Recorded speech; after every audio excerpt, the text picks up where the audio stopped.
তো welcome to the চ্যানেলে সকলকে স্বাগতম। তো 2026 এএনএম জিএনএম ডেটা ও ট্রেন্ড অ্যানালাইসিসের মাধ্যমে আমরা দেখে নেব কত র্যাঙ্কে কোন কোন কলেজে, কোন কোন সরকারি কলেজে চান্স রয়েছে, কত র্যাঙ্কে। তো সম্পূর্ণ ভিডিওটি দেখো, আর চ্যানেলে নতুন হলে চ্যানেলটিকে সাবস্ক্রাইব করে পাশে দেখো। তো প্রথমে দেখো, আবেগ নয়, ডেটার ভিত্তিতে সিদ্ধান্ত নিন। আবেগ ও গুজব কি ভুল পদ্ধতি। শুধুমাত্র বাড়ির কাছে বা নামকরা কলেজ যেমন এসএসকেএম দিয়ে চয়েস ফিলিং করা, র্যাঙ্ক খারাপ থাকা সত্ত্বেও। তো প্রথমে দেখো, আবেগ ও গুজব ভুল পদ্ধতি কি শুধুমাত্র বাড়ির কাছের বা নামকরা কলেজ দিয়ে চয়েস ফিলিং করা, র্যাঙ্ক খারাপ থাকা সত্ত্বেও ফলাফল কি হয়, সিট পাওয়া যায় না। তো ডেটা ও স্ট্র্যাটেজি সঠিক পদ্ধতি কি বিগত বছরের কাট আপ, সিট ম্যাট্রিক্স এবং নিজের র্যাঙ্কের বাস্তবতার ভিত্তিতে তালিকা সাজানো। তো ফলাফল রাউন্ড ওয়ানে সিট কিন্তু নিশ্চিত পাবে। তো 2026-এর সিট ম্যাট্রিক্স যদি আমরা দেখে নেই, তো জিএনএম ফিমেল 2742 সিট, জিএনএম এর ক্ষেত্রে মেল 120টি সিট বাঘাযতীন ও অশোকনগরে, এএনএম ফিমেল 975, তার উপরে প্লাস থাকছে বেলঘাটা আইডিবিজিতে 61টি নতুন সিট যুক্ত হয়েছে, মোট সিট দাঁড়িয়েছে 200। তো মোট সরকারি সিট প্রায় 3800, প্রতিযোগিতা বেশি কিন্তু সিট কমেনি। The game changer category shift. তো এখানে দেখো, ওবিসি সিট কমেছে 17% থেকে 7%। আগের বছর ওবিসি র্যাঙ্ক 4480 পর্যন্ত গিয়েছিল, এবছর 7% হওয়ায় এটি অনেকটাই কমবে। বাকি 10% সিট আনরিজার্ভড জেনারেল পুলে যুক্ত হবে কিন্তু। নেক্সট, এসসি ও ইডাব্লিউএস সার্টিফিকেট বাতিল। বহু ভুয়ো এসসি সার্টিফিকেট প্রায় 60% থেকে 1%, এবং ইডাব্লিউএস বাতিল হওয়ায় এই ক্যাটাগরিগুলোর কম্পিটিশন কমবে এবং র্যাঙ্ক পিছনের দিকে কিন্তু যাবে। তো জেনারেলদের জন্য সুখবর, এখানে ক্যাটাগরি সিটগুলো আনরিজার্ভড হওয়ার ফলে জেনারেল র্যাঙ্কে আগের বছরের চেয়ে বেশি সুযোগ কিন্তু তৈরি হবে এবার। নেক্সট, চয়েস ফিলিংয়ের 3টি গোল্ডেন রুল যদি আমরা দেখে নিই, তো প্রথমে রয়েছে দ্য ড্রিম চয়েস 1 থেকে 5 নাম্বার। প্রথম 5টি কলেজ নিজের পছন্দের দিন, যেমন এসএসকেএম, এনআরএস। আপনার র্যাঙ্ক যাই হোক না কেন, এতে কিন্তু ক্ষতি নেই।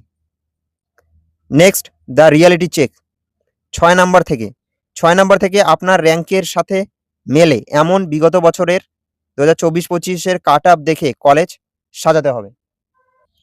Next, the safety net. Rank খারাপ হলে পিছনের সারির বা দূরের কলেজগুলোকে তালিকার ওপরের দিকে টপ প্রায়োরিটি রাখুন, এতে ফার্স্ট রাউন্ডেই সিট পাওয়ার সম্ভাবনা কিন্তু বেড়ে যাবে। তো নেক্সট দেখো, 2026 কাট আপ ড্যাশবোর্ড সেফ র্যাঙ্ক যদি আমরা দেখে নেই, তো ক্যাটাগরি ওয়াইজ দেখো। তো প্রথমে রয়েছে জেনারেল, এএনএম সেফ স্কোর এখানে 750, GNM A 3000 safe rank.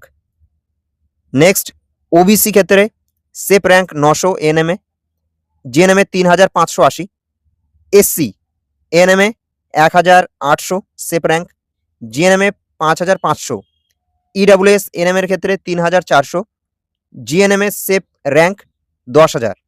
Next, civil defence ANM A 2500, GNM A 5900। Next, ST ANM a safe rank 7500, GNM a safe rank 14000। তো এই গেল সেফ র্যাঙ্ক এএনএম এবং জিএনএম এর ক্ষেত্রে। তো নেক্সট দেখো, জেনারেল ক্যাটাগরি স্ট্র্যাটেজি ম্যাপ যদি আমরা দেখে নেই, তো এলিট জোন র্যাঙ্ক 1 থেকে 1000, যে কোনো টপ এএনএম জিএনএম কলেজ এখানে সিলেক্ট করতে পারো। কোর জোন র্যাঙ্ক 1001 থেকে 2000, এখানে কলকাতার বাইরের প্রতিষ্ঠিত জিএনএম মেডিকেল কলেজগুলো রাখতে হবে। নেক্সট, মিড রেঞ্জ জোন যদি থাকে, র্যাঙ্ক 2001 থেকে 3000, এখানে জেলা হাসপাতাল ও নির্দিষ্ট নার্সিং স্কুলগুলো। নেক্সট, সার্ভাইভাল জোন যদি হয় 3001 থেকে 4000 প্লাস, স্মার্ট কম্প্রোমাইজ দূরের বা কম চাহিদার কলেজগুলো রাখতে হবে। তো নেক্সট দেখো, এলিট জোন র্যাঙ্ক 1 থেকে 1000, এ র্যাঙ্কে আপনি আপনার পছন্দের প্রায় যে কোনো কলেজ পাবেন। এএনএম পাওয়ার এটাই একমাত্র জোন জেনারেলদের জন্য কিন্তু।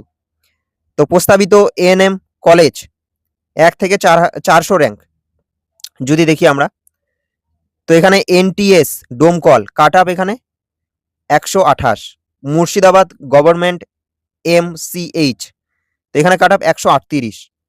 নেক্সট প্রস্তাবিত জিএনএম কলেজ যদি দেখি আমরা 700 থেকে 1400 র্যাঙ্কের মধ্যে SSKM hospital, Kolkata medical college, আর নেক্সট মালদা মেডিকেল কলেজ। তো 700 থেকে 1400 র্যাঙ্কের মধ্যে জিএনএম কলেজ এগুলো। নেক্সট কোর জোন যদি দেখি র্যাঙ্ক 1001 থেকে 2000, তো এএনএম পাওয়ার সম্ভাবনা কম এখানে।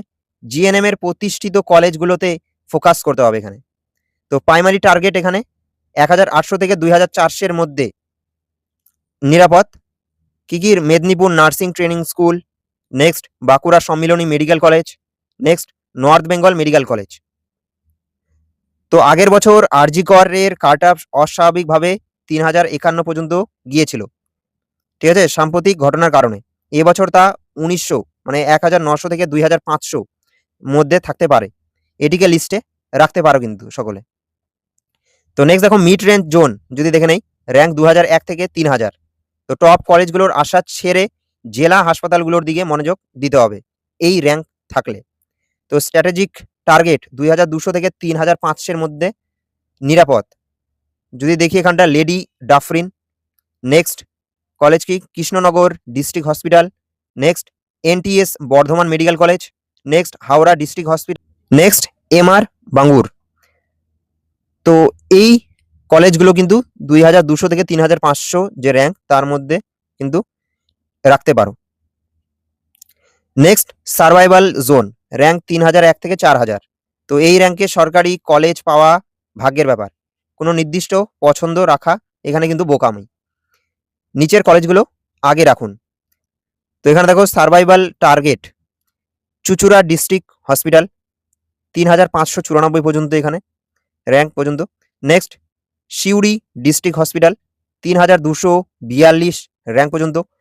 নেক্সট নৈহাটি 3520 পর্যন্ত। নেক্সট সাগর দত্ত ও সোমনাথ পণ্ডিত এনটিএস। তো এই কলেজগুলো কিন্তু রাখতে পারো। তো নেক্সট দেখো the remote advantage rank 4000 plus. ভালো র্যাঙ্কার ছাত্রছাত্রীরা দূরে যেতে চায় না কিন্তু, তো এটাকে কিন্তু সুযোগে লাগাতে হবে। ফার্স্ট রাউন্ডে সিট পেতে এই কলেজগুলোকে তালিকার একেবারে ওপরে 1 থেকে 5-এর মধ্যে রাখতে পারো সকলে। দ্য স্মার্ট কম্প্রোমাইজ লিস্ট, তো কি দেখো কালিম্পং ও দার্জিলিং পরিবেশ দারুণ কিন্তু দূরত্বের কারণে কাট আপ 3800 থেকে 4300 পর্যন্ত এখানে যায় কিন্তু। নেক্সট কালনা সেন্ট্রাল হসপিটাল, তো কাট আপ প্রায় 3937, 4400 পর্যন্ত যেতে পারে এখানে, তো রাখতে পারো। Next ESI hospital Maniktala, Sealdah ও বার্নপুর, তো সামান্য খরচের কারণে অনেকে এড়িয়ে যায়, তাই 3800 প্লাস র্যাঙ্কেও সুযোগ এখানে কিন্তু মেলে, তো এগুলো রাখতে পারো। তো ফাইনাল চেক পয়েন্ট সাবমিট করার আগে কি দেখে নেবে ভালো করে। তো প্রথম 5টি কলেজ কি আপনার সত্যিকারের ড্রিম কলেজ? যদি হ্যাঁ হয় ঠিক আছে। নেক্সট আপনি কি আপনার র্যাঙ্ক অনুযায়ী টায়ার স্পেসিফিক কলেজগুলো যুক্ত করছেন? হ্যাঁ ঠিক আছে। নেক্সট র্যাঙ্ক 3000 উপরে হলে কালিম্পং, দার্জিলিং বা ইএসআই কে কি লিস্টের উপরের দিকে রাখছেন? রাখতেই হবে। তো নেক্সট দেখো প্রাইভেট কলেজ পড়তে না চাইলে কি তালিকা থেকে সম্পূর্ণ বাদ দিয়েছেন? তো এখানটাও কিন্তু হ্যাঁ হতে হবে। তো আবেগ নয় বুদ্ধি দিয়ে সাজান। সকলকে অল দ্য বেস্ট। তো আশা করি এই ভিডিওর মাধ্যমে তোমরা বুঝতে পারলে। তো নতুন হলে চ্যানেলটিকে সাবস্ক্রাইব করে পাশে থেকো, নতুন নতুন আপডেট ভিডিওর মাধ্যমে আসতে থাকবে। তো থ্যাংক ইউ ফর ওয়াচিং, দেখা হচ্ছে নেক্সট ভিডিওতে। সকলে ভালো থেকো, থ্যাংক ইউ।